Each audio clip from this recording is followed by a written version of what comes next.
L'autre jour je traînais sur YouTube et là je fais ce que tout youtubeur amateur fait à peu près tous les jours, voire toutes les heures. J'ai regardé mon nombre d'abonnés. Et bien entendu, il n'avait pas bougé. Et oui, ce nombre d'abonnés là ne bouge pas très vite. À la limite, c'est pas très grave, moi je m'en fiche, je suis là, je fais mes vidéos, j'adore ça, c'est trop cool. Mais quand même, ça me titillait et je me suis dit, pourquoi je ferais pas quelque chose qui pourrait inciter les gens à s'abonner à ma page? Comment je peux appâter le chaland? Comment je peux appâter le manant? Chaland ou manant? Et en cherchant une idée qui pourrait pousser les gens à s'abonner à ma page en échange de quelque chose, j'ai eu une petite idée que m'a soufflé, on va dire, Facebook et le genre de truc que vous avez tous vu passer ces derniers temps, c'est les générateurs de noms un peu cons. Et ben moi je me suis dit, tiens, je vais faire pareil, et voilà, les gens vont venir s'abonner à moi et en échange, clac, je leur donnerai un nom de codeur. Benjamin Code donne un pseudo de dev badass en échange d'un abonnement YouTube. Et grâce à ça, je deviens incroyablement riche. Merci à vous. Adieu. Pardon pour dimanche dernier, j'ai eu un petit problème technique sur la vidéo que je devais uploader, du coup elle ne sortira même jamais vu que ce problème technique a été plutôt gênant, des rushs perdus, etc. Tout youtubeur ou tout vidéaste sait ce que c'est. Voilà, j'ai eu un crash de disque dur.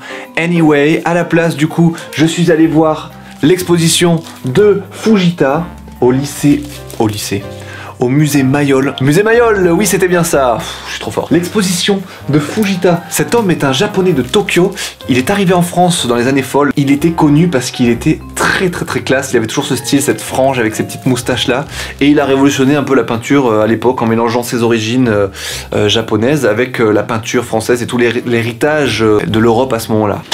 Alors, avant que je vous dévoile tous les secrets de fabrication de ce site, je vais mettre la vidéo en pause et vous allez aller sur le site en question justement, histoire que je ne vous dévoile pas toutes les clés et les mystères de l'aventure avant que vous l'ayez faite. Vous voyez, le lien est ici.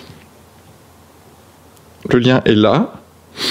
En fait, vous trouvez le lien dans la description, donc ça sert à rien que je fasse un fond ici. Et une fois que vous avez vu ça, je peux commencer à vous raconter l'histoire. Alors, comme vous avez vu, vous arrivez sur le site, je vous demande de vous abonner, clac clac clac, il y a une petite pop-up qui apparaît, ça vous ouvre YouTube dans un nouvel onglet. Là, il y a un petit MP3 qui se lance avec un petit message qui vous dit de revenir sur le site, parce qu'en fait, je me suis rendu compte que si je faisais pas ça, des gens seraient partis sur YouTube et auraient oublié qui venaient de mon site et du coup seraient pas venus forcément chercher leur pseudo. Donc du coup voilà, moi il y a un petit message qui se lance, un peu drôle, pour dire hey mec, reviens, sinon l'expérience sert à rien, c'est foutu quoi. Reviens chercher ton pseudo. Maintenant que tu t'es abonné, que t'es mon pote, reviens chercher.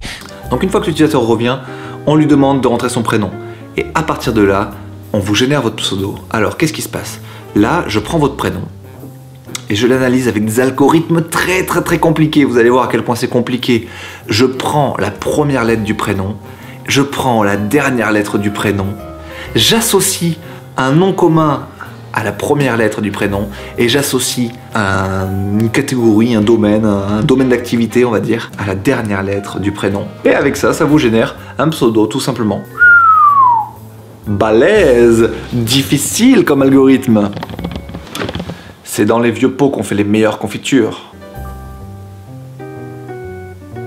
Toi aussi tu kiffes mes petites ficelles qui tiennent mes lunettes? Hein? Tu les kiffes? Tu les kiffes pas vrai? Regarde, après avec ça je peux faire des trucs du style je jette mes lunettes mais je m'en fiche, je suis plutôt serein. Alors voilà, à première vue, ça n'a vraiment pas l'air compliqué, mais en fait, ce qui est chaud dans cette histoire, c'est de trouver, et là je vais vous apprendre un gros truc, attention, l'alphabet comporte 24 lettres.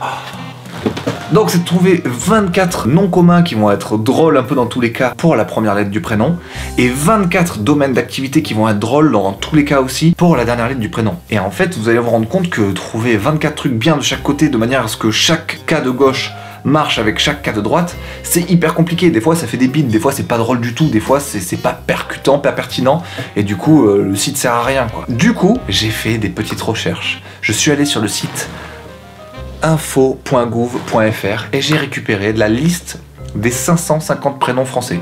Il n'y en avait pas plus que ça, j'étais un peu étonné. Et du coup, avec cette liste, j'ai tenté d'avoir un peu le top des lettres qui commençaient les prénoms français et le top des lettres qui finissaient les prénoms français. De manière à en fait pouvoir faire des best match en fait. Pour ces 5 ou 6 premières lettres, on va dire, je vais trouver des noms communs super bien qui marcheront avec la deuxième partie du pseudo qui sera associée à la dernière lettre. En faisant cette liste et ces statistiques, le truc le plus intéressant que j'ai découvert, c'est qu'en fait, dans les prénoms français par exemple, il n'y a qu'un seul prénom qui commence par la lettre X. Vous savez lequel c'est? Vous savez lequel c'est? Xavier, bien entendu. Si vous en connaissez d'autres, je suis chaud pour que vous me les mettiez dans les commentaires. Moi, j'en connais pas d'autres et à vrai dire, c'est pas grave. Donc, il est bien évident que pour Xavier, pour la lettre X, comme ça court pas les rues, je vais pas m'embêter à mettre un nom hyper stylé parce que genre, voilà, les hyper stylés, je les garde pour des lettres qui reviennent très très souvent. Par exemple, les prénoms en A, il y en a énormément. Les prénoms en M. Voilà, il y en a énormément aussi. Et l'autre truc assez incroyable, c'est de réaliser combien de prénoms finissent par la lettre E. Sur 550 exemplaires, combien de prénoms finissent par la lettre E?